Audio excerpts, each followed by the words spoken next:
بہت سی محنتوں کا نتیجہ انسان دیکھتا ہے کہ ضائع چلا گیا. میں نے 10 سال محنت کی، حاصل کوئی نہیں. یہ ثمرات کیا ہے؟ محنتوں کے ثمرات کا ضیاع. کوشش آپ نے کی، قسمت کی خوبی دیکھی ہے، ٹوٹی کہاں کمن، 2-4 ہاتھ جب کے لبے باغ گئے. Be prepared. ایک شاعر کے یہ اشعار ہیں، وہ کمیونسٹ تھا، میں نام بھی نہیں لیتا، لیکن یہ کہ یہ اسی انقلابی، چونکہ ان کا بھی ایک انقلابی نظریہ ہے، انقلابی عمل میں یہ سارے مراحل آتے ہیں.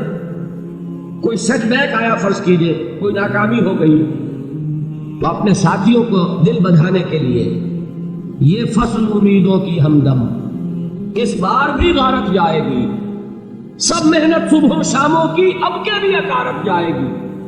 میرے نبی کے ثمرات کا جو لفظ یہاں آیا ہے، وَنَقْصٍ مِّنَ الْأَمْوَالِ وَالْأَنفُسِ وَالثَّمَرَاتِ، سب محنت صبح و شاموں کی اب کے بھی اکارت جائے گی. دھرتی کے کونوں کھدروں میں پھر اپنے لہو کی کھاد بھرو، پھر مٹی سینچو اشکوں سے، پھر اگلی رت کی فکر کرو، پھر اگلی رت کی فکر کرو. جب پھر ایک بار اجڑنا ہے، ایک فصل پکی تو بھر پایا، تب تک تو یہی کچھ کرنا. ایک مقصد ہے سامنے، انقلاب برپا کرنا ہے. ایک کوشش ناکام ہو جائے کوئی پرواہ نہیں، ریسٹ. پھر تیار رہو ناکامی کے لیے. ایسا نہ ہو جو انگریزی میں کہتے ہیں hope for the best but be prepared for the worst. ایسا نہ ہو کہ دوسری مرتبہ ناکام ہو کے بددل ہو جاؤ، تمہاری ہمتیں جواب دے جائے. نہیں، پہلے سے تیار رہو کہ دوسری مرتبہ بھی ناکامی آئے تو آئے، لیکن جب تک کہ کامیابی حاصل نہیں ہوتی ہمیں یہ کام کیے تھے. دیکھیے سیرت میں آیا کہ نہیں ہے واقعہ. بدر میں مسلمانوں کو فتح ہوئی تو احد میں زٹ پہنچی کہ نہیں؟ 70 صحابہ شہید ہوئے کہ نہیں؟ اگر ان کی ہمتیں جواب دے جاتی تو گاڑی کیسے چلتی آگے؟ تو فرمایا وَلَنَبْلُوَنَّكُمْ بِشَيْءٍ مِّنَ الْخَوْفِ وَالْجُوعِ وَنَقْصٍ مِّنَ الْأَمْوَالِ وَالْأَنفُسِ وَالثَّمَرَاتِ. ہم تمہیں لازم آزمائیں گے، خوف کی کیفیت سے، فقر و فاقے کی کیفیت سے، بھوک سے، جان کے نقصان سے، مال کے نقصان سے، محنتوں کے حاصل کے ضائع ہو جانے سے. وَبَشِّرِ الصَّابِرِينَ، اور اے نبی بشارت دیجئے صبر کرنے والوں. الَّذِينَ إِذَا أَصَابَتْهُمْ مُصِيبَةٌ، وہ کہ جب ان پر کوئی تکلیف آئے، کوئی مصیبت آئے، کوئی آزمائش آئے، قالوا انا للہ و انا الیہ راجعون، وہ یہ کہیں کہ ہم اللہ ہی کے ہیں، اللہ ہی کی طرف لوٹ جانا.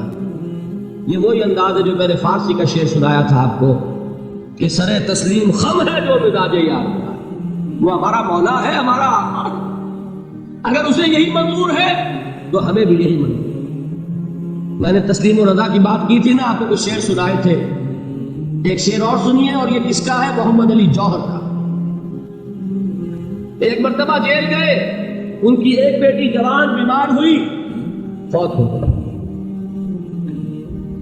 باہر چھوڑا انگریز نے، جاؤ بھی دفن کر دو بیٹی. دوسری مرتبہ جیل گئے، دوسری جوان بیٹی اسی مرض میں مبتلا ہوئی. اب یہ جیل میں ہے، خبر پہنچی کہ دوسری بیٹی کے اوپر بھی اسی مرض کا حملہ ہوا. ایک نظم لکھی ہے جس کا آخری شعر یہ ہے: تیری صحت ہمیں منظور ہے لیکن اس کو نہیں منظور تو پھر ہم کو بھی منظور نہیں.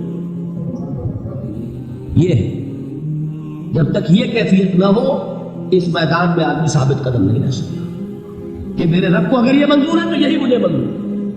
اور تیری صحت ہمیں چاہیے تو ضرور، لیکن ہمارے رب کو منظور نہیں تو ہمیں بھی منظور.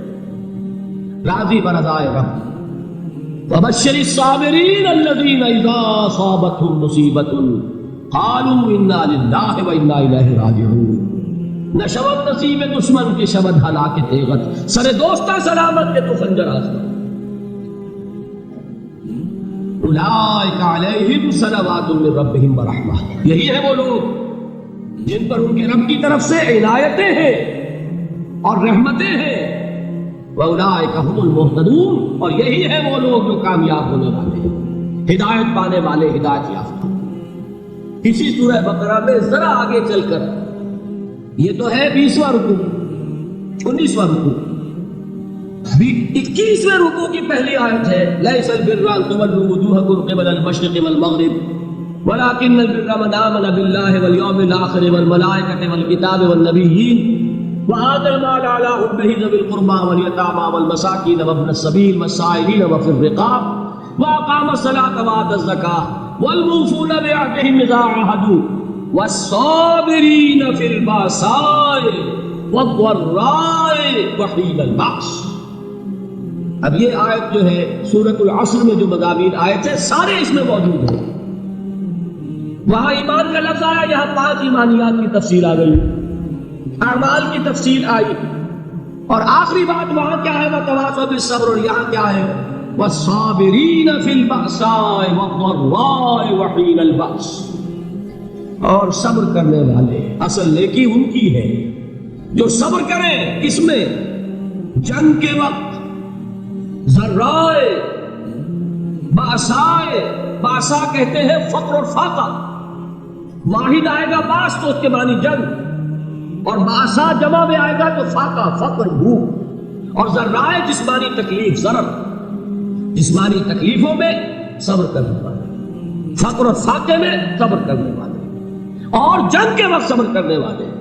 اولئک الذین صدقوا واولئک هم المتقون, یہ ہے وہ لوگ جو صبر کرنے والے ہیں, یہ ہے جو سچے ہیں, جو اپنے دعوے میں نیکی کے اور ایمان کے ثابت ہیں, اور یہی وہ لوگ ہیں جو متقی. اگلی سورت ہے سورہ آل عمران, اس میں 2 لفظ آئے ہیں آخری آیت, یا ایھا الذین آمنوا اصبروا وصابروا ورابطوا واتقوا اللہ لعلکم تفلحون.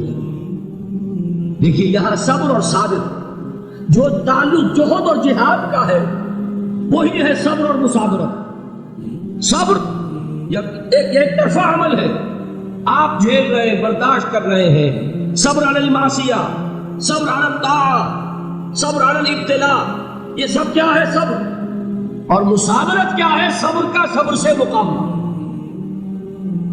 یہ سورہ آل عمران, اب وقت نہیں ہے, میں آپ کو سناتا اللہ تعالیٰ نے کیسے کیسے مسلمانوں سے کہا, مسلمانوں تمہیں زک پہنچی ہے تو انہیں بھی تو پہنچی تھی, ان کے 70 نہیں مارے گئے تھے بدر میں, ان کے حوصلے جو ہیں وہ تو پست نہیں ہوئے, وہ اگلے سال آ گئے تم پر چڑھائی کر کے, تم کیوں اتنا برا مان رہے ہو, تمہارے دل اتنے زخمی کیوں ہو گئے, تمہیں تکلیف پہنچتی ہے تو انہیں بھی پہنچتی ہے. اپنی غیرت جو ہے ہمیں ذرا اس کا جائزہ لینا چاہیے. لوگ باطل نظریات کے لیے کتنی قربانیاں دے رہے ہیں, لوگ باطل چیزوں کے فروغ کے لیے کتنی محنتیں کر رہے ہیں. جیسا کہ میں نے ابھی کہا تھا اسی غیرت کو چیلنج کرنے کے لیے, ذرا آپ کی حمیت دینی کو جوش دلانے کے لیے, قادیانی نوجوان کتنی تعداد میں اپنے آپ کو دین کے لیے وقف کرتا ہے, اور آپ کتنے نوجوان ہیں جو اپنے آپ کو دین کے لیے وقف کرتے ہیں, اور وہ کھاتے پیتے گھرانوں کے لوگ. یہ نہیں ہے کہ اگر کوئی اور کام نہیں کر سکتا تو پھر یہ ہے کہ وہ دین کے کام میں لگ جائے.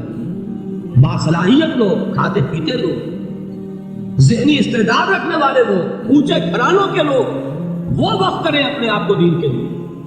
اس کے بغیر کیسے باہر آ جائیں گے, کیسے عورت آئیں گے. تو دنیا میں باطل نظریات والے جو ہیں, یہ بات کہی گئی ہے مسلمانوں, تم اگر توحید کے لیے لڑ رہے ہو, دیکھتے نہیں ابو جہل کو, اس نے گردن کٹوائی ہے شرک کے لیے, شرک کے لیے گردن کٹوائے, اور تم توحید کے لیے گردن کٹوانے کو تیار ہو. اس نے گردن کٹوائی کہ نہیں کٹوائی, اور کس طرح کٹوائی ہے, کیونکہ بڑا متکبر قسم کا, فرعون قسم کا شخص تھا. جب گردن کاٹنے لگے تو کہتا ہے ذرا نیچے سے کاٹنا, تاکہ جب تم نیزے کے اوپر چڑھاؤ میرے سر کو تو اونچا نظر آئے, معلوم ہو سردار کا سر. وہ بدبخت بڑھتے ہوئے کی جو اس کی کیفیت تھی نا, اس کو ذہن میں رکھی. تو یہ اس لوگوں نے قربانیاں دی, جانیں دی. تو فرمایا اگر تم ان سے زیادہ قربانی نہیں دو گے, جو نوٹ کر لیجیے اس کو, مجرد اگر حق کو غالب کرنا اللہ کے ذمے ہو تو آنے واحد میں غالب کر دے گا, تمہیں تکلیفیں دینے کی ضرورت نہیں. سمجھ رہے؟ کیا اللہ کے مقابلے میں کوئی باطل کی طاقت ٹھہر سکتی ہے؟ یہ تمہارے ایمان کا امتحان ہے, یہ تمہارے خلوص کی آزمائش ہے, یہ تمہارے امتحان کا ثبوت درکار ہے کہ اللہ تعالیٰ دیکھنا چاہتا ہے تم اس کے لیے اپنی جانیں قربان کرنے کو تیار ہو کہ نہیں, تم اس کے لیے تن من دن لگانے کو تیار ہو کہ نہیں. اور یہ جان لو کہ اگر کفار اور مشرکین اور ملحدین اور باطل نظریات والے وہ جو کچھ قربانیاں اپنے باطل نظریات کے لیے دے رہے ہیں ان سے زیادہ اگر تم نہیں دو گے تو حق غالب نہیں ہوگا. انہوں نے جو صبر کیا ہے اپنے باطل نظریات پر، اگر تم اس سے زیادہ صبر کا ثبوت نہیں دو گے اپنے اس حق پر تو حق غالب نہیں ہوگا. اس لیے فرمایا یا ایھا الذین آمنوا اصبروا وصابروا، نہ صرف یہ کہ صبر کرو بلکہ صبر میں اپنے دشمنوں سے آگے نکلو، ان کے صبر سے بڑھ کر صبر کرو. ورابطوا، مرابطہ کہتے ہیں چوکس رہنا، ہوشیار، پہرا دو. ایسا نہ ہو کہ دشمن جو ہے غفلت میں تمہارے اوپر کوئی حملہ جو ہے کر بیٹھے. واتقوا اللہ، اور اللہ کا تقوی اختیار کرو لعلکم تفلحون، تاکہ تم فلاح پاؤ.